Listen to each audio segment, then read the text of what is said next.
There's a song by a band, Arcade Fire, that I really love, and it's from probably like 10 or 15 years ago, but I think it's a song that kind of captures the zeitgeist of the internet culture, and it's called "We Used to Wait."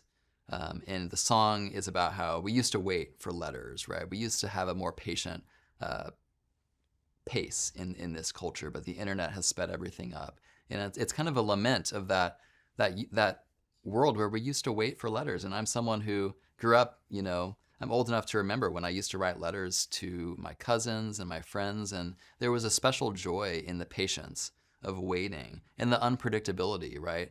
It wasn't something I could control whether a letter arrived. It was the serendipitous grace of going to the mailbox and seeing whether there was a letter or not.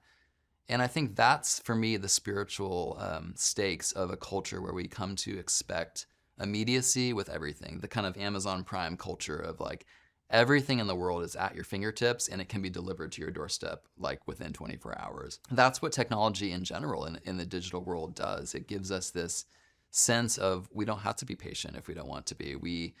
Everything is within our grasp as a consumer. Everything is controllable. So we have this kind of weird, kind of inflated sense of like we're almost like God in terms of what we can control. Everything seems to be within our control. And yet that's not good for our spiritual lives. There's something that's good about not being able to control things and to actually have to receive things as gifts. That's the definition of grace, right? It's not something you can order on Amazon and get when you want it. It's an unexpected gift. It's an unearned gift. It's something that comes serendipitously. Sometimes I think about like what is still out of our control in the digital world. And there are some things like weather, for example. I'm kind of a weather geek. I grew up in the Midwest. I geek out on like thunderstorms. Living in California, we don't get a lot of thunderstorms. So when we do have a chance of rain, I get really excited and I check the weather app like constantly. And yet it's weird because it's like I take out the weather app, but I can't do anything about the weather. It's either going to rain or it's not. It's only a grace to be received. It's not something I can control. I can't have it happen on my terms. And there's something beautiful about that.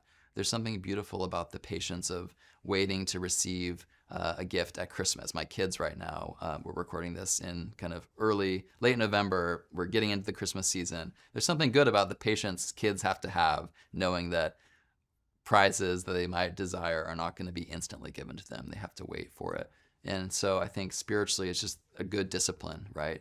To be reminded that you are not God. You are a recipient. You are the creature. He is the creator. He is God. He is the giver of gifts. You can't control everything about this world. There's something spiritually powerful about the givenness of things as opposed to the controllability of things. And everything in our digital world is oriented around the controllability of the world.